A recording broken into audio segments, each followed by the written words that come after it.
3 em cada 10 pessoas, como eu falei, têm distúrbios relacionados ao equilíbrio do corpo, conhecidos como labirintopatias, tá certo? Labirintopatias, é uma palavra meio grande aí. Labirintopatias, ou seja, doenças do labirinto. Estima-se que pelo menos 42% da população adulta sofrerá com a labirintite em algum momento da vida. O distúrbio do labirinto pode ser desencadeado por mais de 300 fatores. Olha quanta coisa. Então, para explicar pra gente o que é o labirinto, o que é labirintite, eu estou recebendo no programa o otorrinolaringologista, Dr. Rômulo Barros. Tava com saudade, seja bem-vindo, doutor. Eu também, Cláudia. E como é que vai a Clínica Barros lá em Caraguá, né? Não, Guaratinguetá. Caraguá não, Caraguá, tô louca.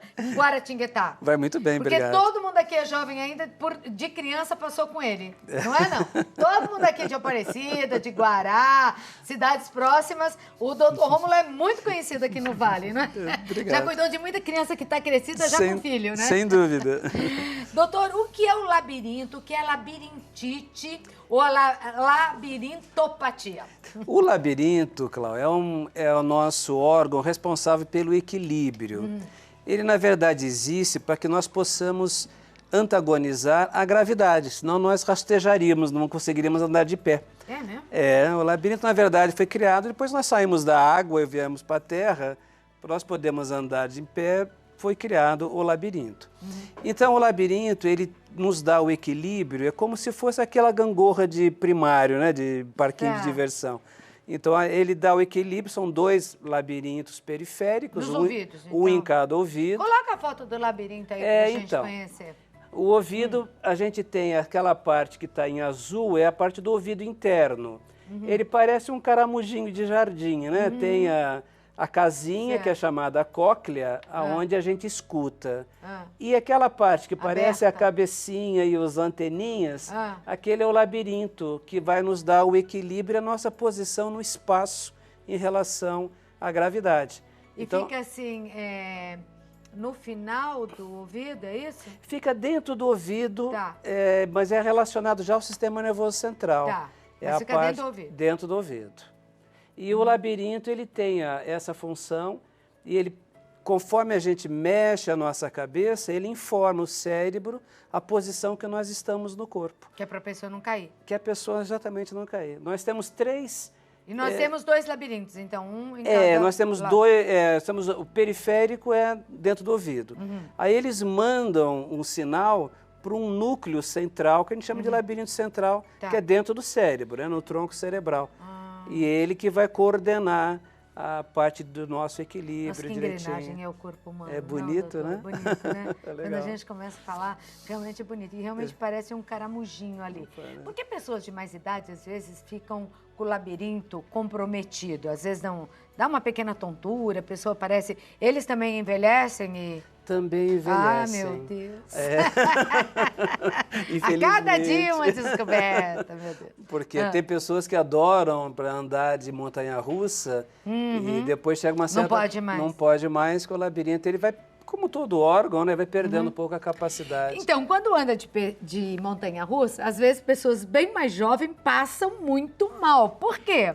Então, porque o labirinto, ele encaminha para o cérebro rapidamente mudanças muito bruscas e que o cérebro não consegue ainda computar. Então, você a montanha-russa faz de ponta cabeça, vira de um lado ponta cabeça, outro. cai. Aí fala, nossa, o que está acontecendo? Esses labirintos estão loucos, o cérebro deve dizer. Aí ele entra junto com o sistema neurovegetativo, que é a parte nossa que funciona sem a gente mandar, e estimula o nervo vago, que é o nervo que vai dar náusea, enjoo, palidez, sudorese. Você quando fica enjoado, às vezes em barco, quem faz às vezes esses passeios de navio, né, nesses cruzeiros, ou mesmo vai andar de carro em serras, muitas curvas, né? Às vezes até põe para fora. Então o VAR, a pessoa fica pálida, começa a suar frio e vomita.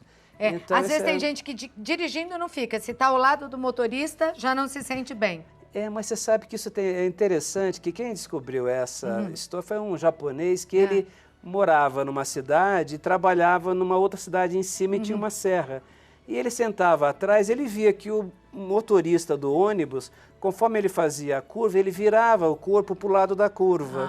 E os outros, todos, por causa da energia cinética, né, que é centrífuga, virava o corpo ao contrário. Então, com isso, você estimulava mais o labirinto e quem dirigia vai vir à direita, vira o corpo à direita, vai controlando. E você, pela própria força centrípeta e centrífuga, né, você vai acabando virando ao contrário. Então, o motorista não passava mal e os passageiros todos passavam mal. Que interessante, questão doutor. de posição.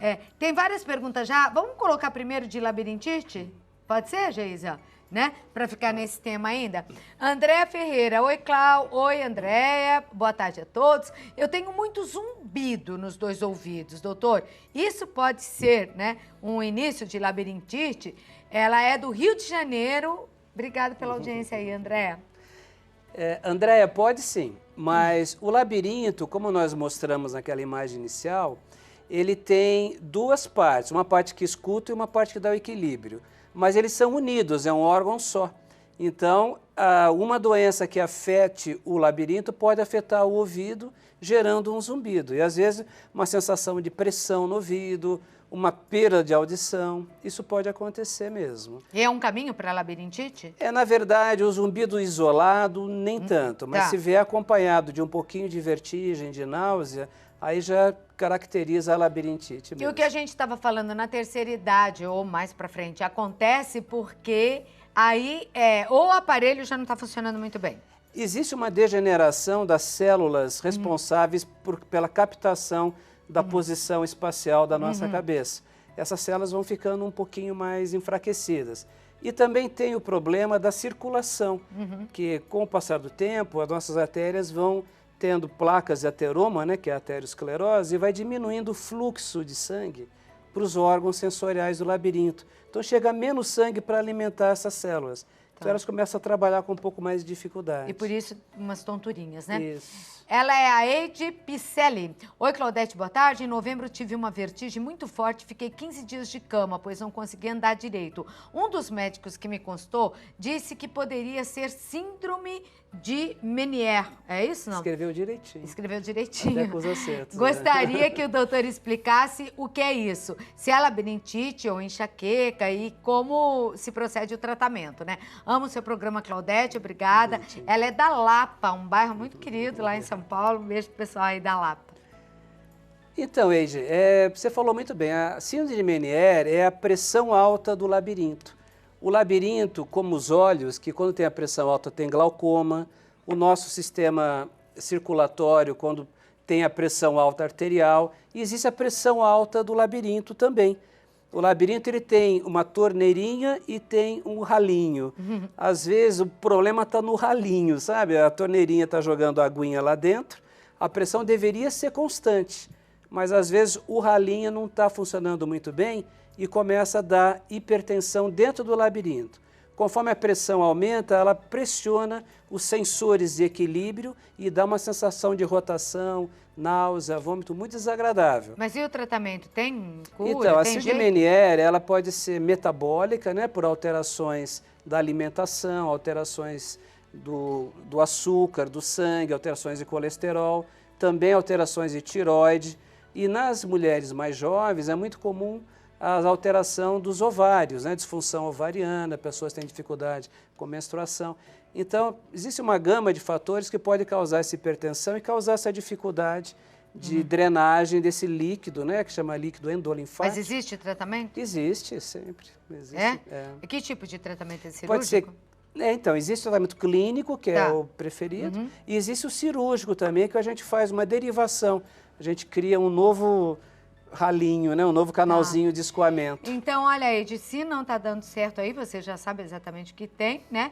Converse com o médico a respeito desses tratamentos que podem levar você a uma vida normal, não é? Melhora porque com certeza. Melhora, né? Porque deve ser muito difícil mesmo. Vou pedir licença um minutinho só a vocês que mandaram perguntas, eu já volto lá. Vamos voltar às perguntas aqui e eu volto a conversar com o doutor Rômulo Barros, otorrinolaringologista, falando sobre labirintite.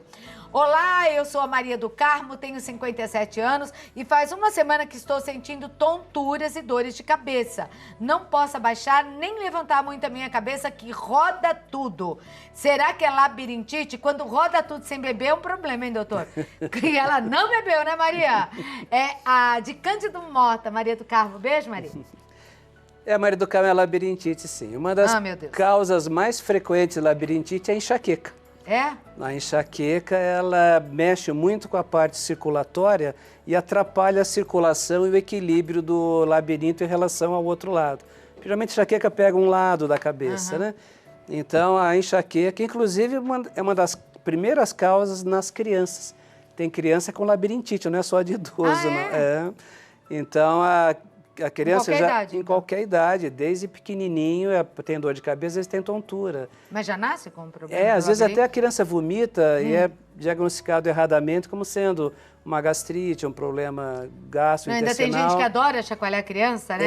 Ai, que lindo! Aquilo lá, se a criança tem labirintite, pelo amor de Deus. E a enxaqueca é um processo de alteração dos vasos cerebrais, que dá dor de cabeça, e se esses vasos afetados forem do território do labirinto, ele pode causar tontura. É uma das causas mais frequentes. Mas tem tratamento também? Tem, porque ela se abaixa a cabeça, roda tudo. Não, é horrível, a sensação é péssima. Vai no otorrinolaringologista urgente, Maria do Carmo, para se livrar disso. Não precisa viver com isso, né? Lógico que não. Não precisa. Regiane Silvério, boa tarde. Queria saber se labirintite tem cura ou quem já teve pode ter crises novamente. Há 2 anos tive crise de labirintite e ela é bem jovem, hein? E tomei remédio durante 3 meses. Nunca mais senti o mesmo mal-estar. Apenas leves tonturas de vez em quando. Abraço pra vocês. Amo seu programa, Clau, Caratinga, Minas Gerais. E eu te amo também, Regiane. Obrigada por me pôr na vizinha assistir o meu. E aí, doutor, pode voltar? Pode sim, depende da causa, né? Se a causa for... Mais de 300, né? Eu falei no início. Então, o mais importante nesses casos de tonturas é você não simplesmente tomar um remédio, melhorar e parar por aí. Você precisa fazer um estudo de sangue, um estudo de imagem do ouvido interno, um estudo de eletro do ouvido, a gente chama de exame autoneurológico, para saber a causa. Sabendo a causa, a gente trata e essas tonturas realmente desaparecem. Exatamente. Então, o importante é saber a causa. Para que não volte, Para que não volte. Tratar a causa, não o sintoma. Pode voltar. Pode voltar se a causa não for eliminada. Bom, eu queria que nessa parte final, me desculpe, tem muitas perguntas sobre labirintite, né? Eu tinha até aberto para outro assunto, mas ele vai ter que voltar, porque não deu nem tempo nem da labirintite responder tudo. Então, que você fizesse um resumo e as mais recentes, né, notícias aí para tratamentos da labirintite. Sempre existe um tratamento, doutor? Não precisamos mais ficar sofrendo com tonturas? É lógico que não. Sempre tem um tratamento, nós temos que averiguar qual é a causa do problema, né? As principais causas são metabólicas, que são alterações do açúcar, alterações de dieta, de colesterol, alterações endócrinas, que é tireoide e ovário, alteração de circulação, que é hipertensão arterial. Então, o importante é saber qual é a causa que está gerando esse processo de tontura e iniciar um tratamento o mais breve possível, porque a sintomatologia de tontura é muito desagradável, inclusive até o estresse. As pessoas estão muito ansiosas, muito tensas ou deprimidas, sofrem alterações circulatórias e a insegurança que o labirinto causa agrava esses problemas de distonia neovegetativa. Uma coisa vira uma corda sem fim, né? Infelizmente. Então, se trate, se cuide, labirintite tem jeito. Basta procurar a ajuda de um bom otorrinolaringologista. Participando do nosso programa, Dr. Rômulo Barros, eu quero agradecer muitíssimo, que eu sei, mesmo sendo aqui de Guará, cidade próxima, mas tem que fechar as consultas, consultório, né, para estar aqui na TV, mas é uma alegria sempre te receber, viu, Rômulo? Muito obrigado, Cláudia. Ele é otorrinolaringologista, o telefone da Clínica Barros é 12-3125-4152, 12 é o código de área em Guará, 3125-4152, ou você pode mandar um e-mail para o doutor no romulo@clinicabarros.com. Foi um prazer vê-lo, obrigada, viu? Por ter vindo. Cláudia. Um beijo. Muito obrigado. Uma boa tarde. Tá frio lá fora ou ainda tá calorzinho? Tá mais ou menos. Tá mais ou menos. Obrigada, doutor. De nada,